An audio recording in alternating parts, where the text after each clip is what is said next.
வணக்கம். என் பெயர் துரைராஜ். நான் பெரியார் தொண்டன், திராவிடர் கழகத்தை சேர்ந்தவன். தங்களுடைய நிகழ்ச்சியை சென்ற ஆண்டும் கண்டு கழித்தேன். மிகவும் நல்ல முயற்சி, தைரியமான முயற்சி, நியாயமான முயற்சி. உங்கள் நம்பிக்கைகள் எப்படி இருந்தாலும் நீங்கள் தைரியமாக மற்றவர்களுக்கு கருத்தையோ கேள்வியோ கேட்க சொல்லுகிறீர்கள். இது திராவிடர் கழகத்தில் தந்தை பெரியார் அவர்கள் நடத்திய முறை. இதோடு ஒரு சிறிய கேள்வி அடியேன். இறைவன் தான் உலகத்தில் பெரியவன், இறைவன் சர்வ வல்லமை உள்ளவன், எல்லையற்ற அருளாளன், மிக பெரும் கருணையுள்ளவன் என்று சொல்லிவிட்டு நீங்கள் ஆரம்பத்தில் பேசும்போது கூட சாந்தியும் சமாதானமும் இங்கு நிலவட்டும் என்று சொன்னீர்கள். ஆனால் என்றைக்கு உலகம் ஏற்பட்டதோ அன்றிலிருந்து இன்று வரை சாந்தியும் இல்லை, சமாதானமும் இல்லை. மனித வர்க்கம் ஒருவனை ஒருவன் அடித்து சாப்பிட்டிருக்கிறது. ஆதாம் ஏவாளுக்கு பிறந்த பிள்ளைகளே ஒருவரை ஒருவர் கொன்றிருக்கிறார்கள். அதுபோல மற்ற ஜனத்தொகைகளையும் ஒருவர் மாற்று கருத்துக்களால் கொலை செய்திருக்கிறார்கள். கருணையுள்ள கடவுள் இதையெல்லாம் ஏன் பார்த்துக் கொண்டிருக்கிறார்கள்? நோய் கிருமிகளை யார் படைத்தது? கொசுவையும் மூட்டை பூச்சியும் எவர் படைத்தார்? எதற்காக படைக்க வேண்டும்? அதனால் மக்கள் எவ்வளவு சிரமப்பட வேண்டியிருக்கிறது. ஒருவன் நோய்வாய்ப்பட்டால் அவனுக்கு மெனக்கட 10 பேர் வேண்டியிருக்கிறது. சமுதாயம் மட்டும் மிகவும் கவலையும் சங்கடத்துக்கு ஆளாகிறது. சர்வையுள்ள வல்லமை உள்ள கடவுள் கொலையையும் கொள்ளையையும் பார்த்து கொண்டு வாழா இருப்பது ஏன்? பின்னால் அவர்களுக்கு தண்டனை அளிப்பது எதற்காக? இதை பற்றி தாங்கள் அருள் கூர்ந்து விளக்கும்படி கேட்டுக்கொள்கிறேன். ஐயா துரைராஜ் அவர்கள் ரொம்ப அழகான கேள்விகளை தொகுத்து ஒரு கேள்வியை கேட்டிருக்கிறாங்க. இப்ப கடவுள்னு ஒருத்தர் இருக்காருன்னு சொன்னா அவர் எதுக்கு நோயை படைக்கணும்? அவர் நல்லவர் தானே. நோயை படைக்கிறாரு, கொசுவை படைக்கிறாரு, கிருமிகளை படைக்கிறாரு. இதனால எவ்வளவு நம்ம கஷ்டமா இருக்குது. இதெல்லாம் ஏன் படைக்கணும்? கடவுள் ஒருத்தர் இதெல்லாம் படைக்க கூடாது. வெறும் நல்லதுகளாக படைச்சிட்டு போயிடணும். சாந்தியும் சமாதானம் உண்டாகட்டுமாகலாம் சொல்றீங்க. இது வரைக்கும் சாந்தி சமாதானம் உண்டாகல. ஒருத்தர் வெட்டிக்கிறான், குத்திக்கிறான், மனுஷனுக்குள்ள எல்லாம் நடக்குது. இது அவங்களுடைய கேள்வி. இது நீங்க நல்லா விளங்கிக்கணும். தீயில இருந்து எறும்பு வரைக்கும், பாம்பு வரைக்கும் கடவுள் படைச்சிருக்கிறாரு, நோயை படைச்சிருக்கிறாருன்னு கேட்டா அதுவும் மனிதனுடைய நன்மைக்கு தான். நோய் என்று ஒன்று வரலன்னு வைங்க, அதற்குரிய அறிவை தீட்டி ஆராய்ச்சி பண்ணக்கூடிய வேலையை மனுஷன் செஞ்சிருக்க மாட்டான். இந்த கிருமிகளும் பாக்டீரியாக்களும் வரலன்னு வைங்க, மனிதன் அந்த மாட்டு வண்டியில தான் இன்னமும் போய்கிட்டு இருப்பானே தவிர அவன் மேல வளர்வதற்கு அல்லாஹ் கடவுள் ஒரு மூளையை கொடுத்திருக்காரு. இந்த மூளையை யூஸ் பண்ணுவதற்கு சந்தர்ப்பங்களை கொடுத்தா தான் அதை யூஸ் பண்ணுவான் மனுஷன். அப்ப இந்த கொசுனால மலேரியா வரும் பொழுதுதான் அதற்கான கிருமிகள் என்ன ஆய்வு பண்ணி அந்த கொசுவை ஜெயிக்கிறதுக்கான வலிமையை மனுஷன் பெற்று அப்படியான சில காரியங்களை மனுஷன் செய்ய முடியுது. அப்ப கொசுவை பத்தி ஆராய்ச்சி பண்ண காரணத்தினாலதான் தண்ணியை பத்தி ஆராய்ச்சி பண்றான். தண்ணிக்குள்ள என்னென்னலாம் இருக்குன்னு ஆராய்ச்சி பண்றான். காற்றை பத்தி ஆராய்ச்சி பண்றான். காற்றுக்குள்ள என்னென்னலாம் இருக்குன்னு ஆராய்ச்சி பண்றான். எதெல்லாம் இருந்தால் நமக்கு கேடுதல் ஆராய்ச்சி பண்றான். இப்படி ஒரு துன்பங்களை கடவுள் தரும் பொழுது அந்த துன்பங்களை எதிர்கொள்ளக்கூடிய ஆற்றலையும் சேர்த்து மனிதனுக்கு தர்றாரு. நீங்க விளங்கிக்கணும். அதாவது நம்மள ஒரு தாக்க வரும்பொழுது நம்ம கிட்ட ஒரு வாளையும் கேடயத்தையும் கடவுள் தந்துடுறாரு. வாளையும் கேடயத்தையும் தந்துதான் தாக்க விடுறாரு. அப்ப அந்த வாளு கேடயத்தை வச்சு உன்னால் தடுத்துக் கொள்ள முடியும் என்று சொல்லி நம்மள்ட்ட தந்திருக்கிறார். நம்ம அதை பயன்படுத்தணுமா இல்லையான்னு பாக்குறாரு. மனிதன் பயன்படுத்தினான். எல்லாத்துக்கும் எதிராக மனுஷன் பயன்படுத்தினான். கொசுக்கு எதிராக பயன்படுத்தினான். பாம்பு இருக்குது. பாம்பு எதுக்குன்னு நம்ம நினைச்சுக்கிட்டு இருந்தோம். பாம்புடைய விஷம் மட்டும் இல்லைன்னு சொன்னா இன்னைக்கு எவனுக்கு ஆபரேஷன் பண்ண முடியுமா? ஆபரேஷன் பண்றான, ஆபரேஷன் பண்ணுவதற்கு அந்த விஷம் தேவை இருக்கா இல்லையா? அறுத்த உடனே ரத்தம் உரையலன்னு வைங்க, ஆளு காலி. ரத்தத்தை உரைய வைக்கணும். உரைய வைக்கிற தன்மை விஷத்துல இருக்குது. அதிகமா போனா ஆள் செத்துருவான். ஒரு அளவுக்கு உரைய வைக்கணும்னு சொன்னா அந்த விஷத்தையே நம்ம மருந்தா கொடுக்கணும். கொடுத்தோம்னா என்னவாக, ஒரு ரத்தம் அறுத்த இடம் உறைஞ்சிரும். உறைஞ்சவன ஒரு ஆபரேஷன் பண்ணி தச்சு முடிகிற வரைக்கும், வேலை முடிகிற வரைக்கும் அந்த ரத்தத்தை நிப்பாட்டி வைக்கும். நமக்கு விஷம் பாம்பு கொள்ளுதுன்னு நினைக்கிறோம்.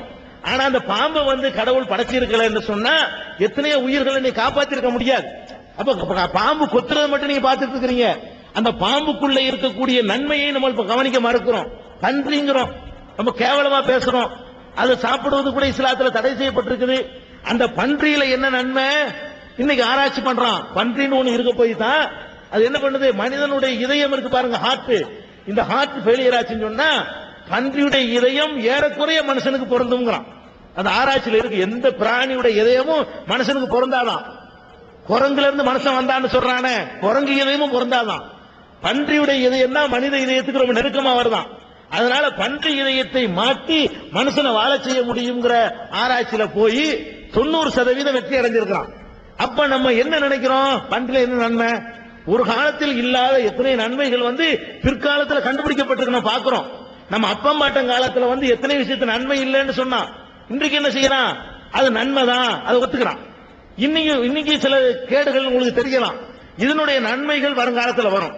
எத்தனை எய்ட்ஸ் கிருமிங்கிறான், இதுல எவ்வளவு நன்மை இருக்க போதோ, இந்த கிருமி என்னென்ன வேலை பார்க்க போகுதோ வருங்காலத்தில் கண்டுபிடிப்பான். அவ மனிதனுக்கு இந்த அறிவை கொடுத்து சில கெட்டதுகளையும் கொடுத்து அதை எப்படி ஃபேஸ் பண்றான் அப்படிங்கிறதுக்கான வழிமுறைகளை கடவுள் தந்திருக்கிறார். ஒண்ணு. ரெண்டாவது, மனிதன் ஏன் வெட்டிக்கிட்டு சாவுறான், வெட்டிக்கிட்டு சாவுறதுக்கு என்ன காரணம், சமயத்தை ஏற்படுத்த வேண்டியதானே அப்படின்னு கேட்டா, அது கடவுளை பொறுத்த வரைக்கும் வெட்டிக்கிட்டு சாவக்கூடாது என்பதற்கு சில வழிமுறைகளை கடவுள் சொல்லி தந்திருக்கிறார். இஸ்லாமிய மார்க்கத்தை பொறுத்த வரைக்கும் சில வழிமுறைகளை உங்களுக்கு சொல்லி தந்துட்டார். அந்த வழிமுறைகளை நீங்கள் ஃபாலோ பண்ணாத காரணத்தினாலதான் வெட்டிக்கிட்டு சாவுறீங்க. ஒரு மருந்தை எழுதி தர்ற டாக்டர், இன்ன முறையில் அதை சாப்பிடுன்னு சொல்றாரு. நீ ஒரு நாளைக்கு 4 வேளை சாப்பிடணும், வேலைக்கு 2 மாத்திரை சாப்பிடணும்னு சொல்றாரு. நான் அதை சாப்பிடாம பாக்கெட்ல வச்சுக்கிட்டாலும் குணமாகாது, அல்ல டோஸ் அதிகமா போனாலும் குணமாகாது, அந்த டோஸை குறைச்சாலும் குணமாகாது. அந்த மருந்தை எப்படி பயன்படுத்தணுமோ அப்படி பயன்படுத்தினாதான் குணமாகும். அந்த மாதிரி தான் கடவுள் என்ன செய்யறாரு, வெட்டிக்கிட்டு சாவுறானா, ஒண்ணும் இல்ல. வெட்டிக்கிட்டு சாவுறான்னு சொன்னா வெட்டினவனை பிடிச்சி வெட்டி. கடவுள் என்ன சொல்றாருன்னு கேட்டா, வெட்டினவனை ஒருத்தனை பிடிச்சி வெட்டினவனு சொன்னா நாளைக்கு அவன் பயப்படுவான், எவனும் கொல்ல மாட்டான், கொள்ளுவதற்கு யோசிப்பான். ஒரு தலை எடுத்தா நம்ம தலை போயிரும், கண்ணை நோண்டிட்டானா கண்ணுக்கு கண்ணு. கவர்மெண்ட் செய்யறது ஆளாளுக்கு செய்யக்கூடாது. ஆட்சியில் அதிகாரத்தில் இருக்கக்கூடிய என்ன பண்ணணும்னு கேட்டா, என்னுடைய பல்ல ஒருத்தன் உடைச்சுட்டான், 100 ரூபாய் ஃபைன் போடக்கூடாது. என்னுடைய எந்த பல்ல உடைச்சானோ அதே பல்ல அவனுக்கு உடைக்கணும் கவர்மெண்ட். மூக்குக்கு மூக்கு, நாக்குக்கு நாக்குன்னா நாளைக்கு என்ன செய்வான், அடுத்தவனுடைய உறுப்புகளை சேதப்படுத்தும் பொழுது யோசிப்பான். அப்ப கடவுள் சாந்தி சமாதானம் நிலவணும்னு சொல்லிட்டு அதுக்கு ஒரு வழிமுறையும் சொல்கிறார். வழக்கும் பில் கிசாசி ஹயாத். இந்த பழிக்கு பழி வாங்கக்கூடிய தண்டிக்கக்கூடிய இந்த சட்டம் இருக்கு பாருங்க, குற்றவியல் சட்டம், இதுல உங்கள் வாழ்க்கைக்கு உயிருக்கு உத்தரவாதம் இருக்கிறது அப்படின்னு குர்ஆன் சொல்லுது. அப்ப இன்றைக்கு உள்ள குற்றங்கள் அதிகமா போறது நீங்க பாருங்க. எந்த நாடுகள்ல கடும் சட்டத்திட்டங்களை வச்சிருக்கிறாங்களோ அங்கெல்லாம் குற்றம் குறைவு. கம்யூனிஸ்ட் நாடுகள்ல குற்றம் குறைவு, முஸ்லீம் நாடுகள்ல குற்றம் குறைவு, சில முஸ்லீம் நாடுகள்ல. சிங்கப்பூர்ல குற்றம் குறைவு, போதைப் பொருளுக்கு மரண தண்டனை. சிங்கப்பூர்ல ஹெராயின் கடத்திக்கிட்டு போனா மரண தண்டனை கொடுக்கறான். அப்ப அந்த மக்கள் போதைக்கு வசப்படுவாங்களா, வசப்பட மாட்டாங்க. அங்க அவ்வளவு கடுமையான நடவடிக்கை எடுக்கிறான். அப்ப எங்க எல்லாம் இந்த கடும் நடவடிக்கைகள் மேற்கொள்ளப்படுகிறதோ அங்க எல்லாம் குற்றங்கள் குறைவா இருக்குது. இது இஸ்லாம் உங்களுக்கு சொல்லி தருது. உங்களுக்கு சாந்தி சமாதானம் வேணும் தான், அதுக்கு கடவுள் சொல்ற வழிமுறையும் கடைபிடிக்கணும். வெறுமனே கடவுள் சொன்னவன சாந்தி சமாதானம் ஏற்பட்டுச்சுன்னா நம்ம முயற்சிக்கு வேலை இல்லாம போயிடும்.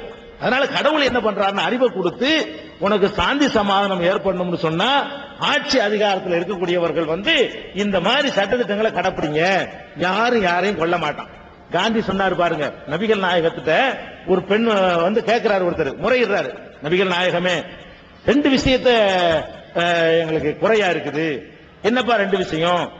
ஒண்ணு எப்ப பார்த்தாலும் வழிப்பறியா இருக்குது, தைரியமா எங்கேயும் போக முடிய மாட்டேங்குது, வழிப்பறிக்குள்ள நடக்குது அப்படிங்கிறாரு. அடுத்த குறை என்னப்பா? வறுமை, ரொம்ப வறுமையா இருக்கு, பொருளாதார கஷ்டமா இருக்குது அப்படிங்கிறாரு. நபிகள் என்ன சொன்னாங்க தெரியுமா? வழிப்பறிக்குள்ள தானே, இந்த இப்ப நிப்பாட்டிடுறேன், இப்ப நிப்பாட்டி காட்டுறேன் அப்படிங்கிறாங்க. சொன்னாங்க இனிமேல் ஹல்ரமௌத்துன்னா இது அபிசினியாவில் இருக்குது. ஹல்ரமௌத் என்ற ஊரில் இருந்து சன்னாங்கிற ஊர் வரைக்கும் கிட்டத்தட்ட 1000 கிலோமீட்டர், அது வரைக்கும் ஒரு பெண்மணி தன்னந்தனியாக பிரயாணம் செய்து போய்விட்டு கற்போடவும் உயிரோடவும் திரும்பி வரக்கூடிய நிலைமையை இதோ ஏற்படுத்தி விட்டேன் அப்படின்றாங்க. நபிகள் நாயகம் சொன்னாங்க, அன்றைக்கு அமுல் வழிப்பறி செய்யக்கூடிய யாரா இருந்தாலும் சரி மாறுகை வாங்கி அவர்களை கொலை குற்ற மரண தண்டனை கொடுக்கிறது சட்டம் போட்டாங்க. அதுக்கு பிறகு என்ன ஆச்சு? காந்தி ஆசைப்பட்டாரு. உண்மையான சுதந்திரம் என்னன்னு கேட்டா, ஒரு பெண்ணு ராத்திரி நேரத்தில் வீட்டை விட்டு வெளியே போய் கற்போடு மானத்தோடு திரும்பி வரணும், அதான் சுதந்திரம். அது இன்னைக்கு வரைக்கும் ஏற்படல. ஆசைதான் பட்டார் அவரு.